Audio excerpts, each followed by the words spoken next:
Assalamualaikum warahmatullahi wabarakatuh.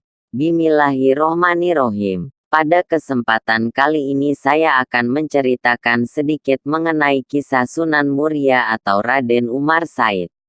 Raden Umar Said atau Sunan Muria merupakan salah satu anggota Wali Songo yang berperan penting dalam penyebaran agama Islam, khususnya di Gunung Muria, Jawa Tengah. Beliau merupakan putra Sunan Kalijaga dan terkenal akan ilmunya yang sakti.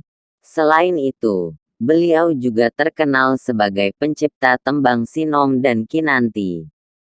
Dalam melaksanakan dakwahnya, Sunan Muria lebih menekankan pada kaum nelayan, pedagang, dan rakyat jelata. Sama dengan ayahnya, beliau menyampaikan dakwahnya secara halus. Beliau dikenal sebagai pribadi yang mampu memecahkan berbagai masalah sehingga seringkali dijadikan penengah dalam konflik internal di Kesultanan Demak. Solusi pemecahannya selalu dapat diterima oleh semua pihak.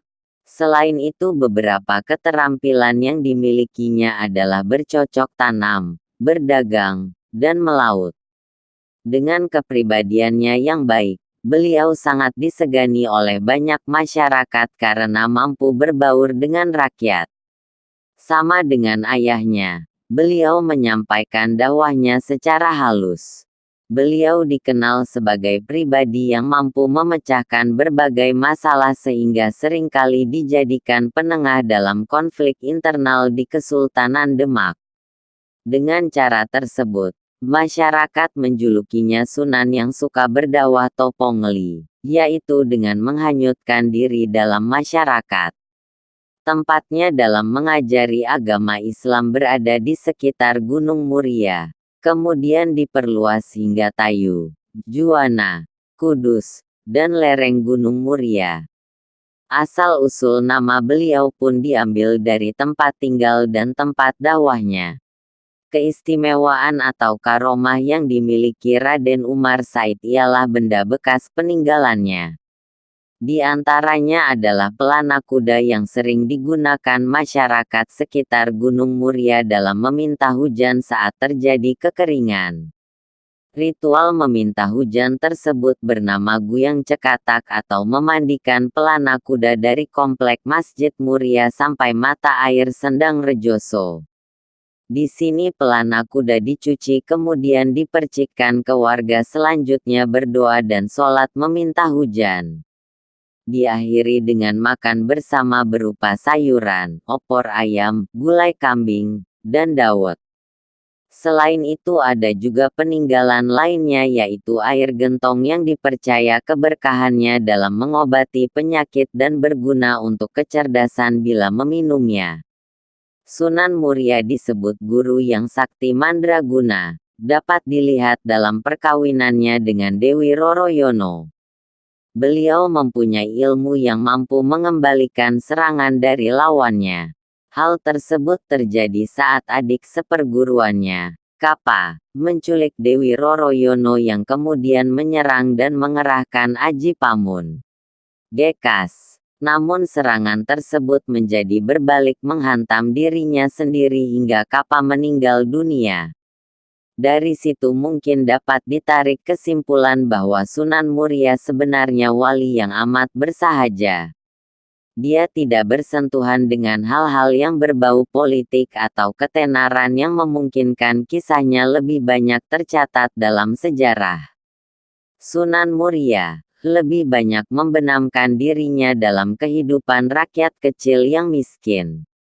Santri-santrinya kebanyakan para petani dan nelayan.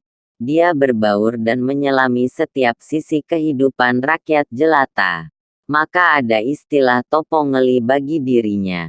Sunan Muria menghanyutkan diri dalam kehidupan masyarakat. 700 trap, gaya hidupnya yang ngeli itu membawanya menciptakan tembang Sinom dan Kinanti. Beliau juga tidak langsung melarang tradisi Nelung Dinu, Pitung Dinu, Nyatus Nyiwu, yang merupakan kebiasaan adat Hindu Jawa dalam mendoakan kematian seseorang.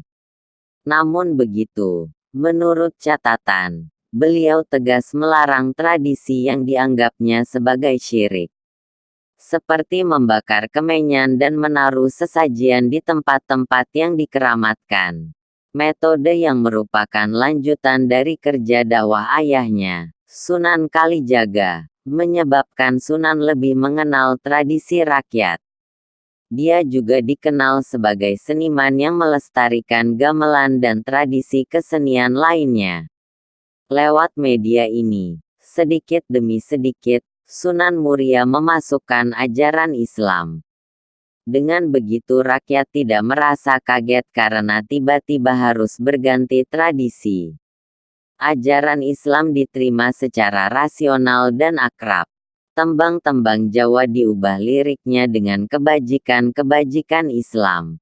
Hasilnya rakyat bisa lebih mengenal Islam sebagai sesuatu yang lembut. Begitu dekatnya Sunan Muria dengan rakyat hingga cakupan dakwahnya merambah daerah dan pemukiman terpencil. Gunung Muria sendiri sebenarnya amat terpencil, harus melalui jalan menanjak, lebih kurang 700 tangga, trap, dan sangat terjal, kemudian masuk ke daerah pesisir, Pati dan Kudus. Raden Umar Said adalah nama kecil Sunan Muria. Tidak tercatat dengan jelas kapan tepatnya beliau dilahirkan. Beberapa ahli sejarah berpendapat beliau adalah putra kandung Sunan Kalijaga dengan Dewi Saroh.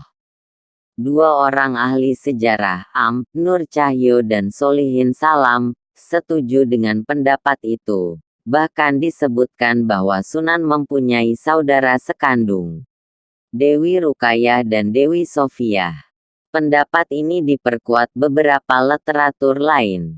Ada pendapat lain, Pustoko Darah Agung, karya R. Darmawasito, yang menelaah silsilah raja-raja dan wali di tanah Jawa, menyebutkan bahwa Sunan Muria adalah putra Sunan Ngudung, tapi versi ini konon lemah.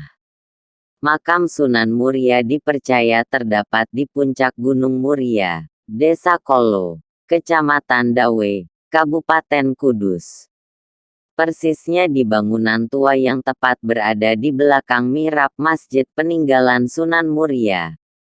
Sampai saat ini makamnya selalu ramai diziarahi orang, termasuk para pejabat dan petinggi negara.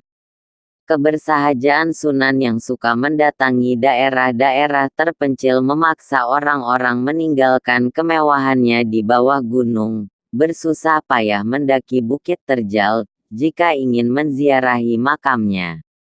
Kalau saja kita bisa mengambil hikmahnya. Demikian, semoga bisa bermanfaat. Amin.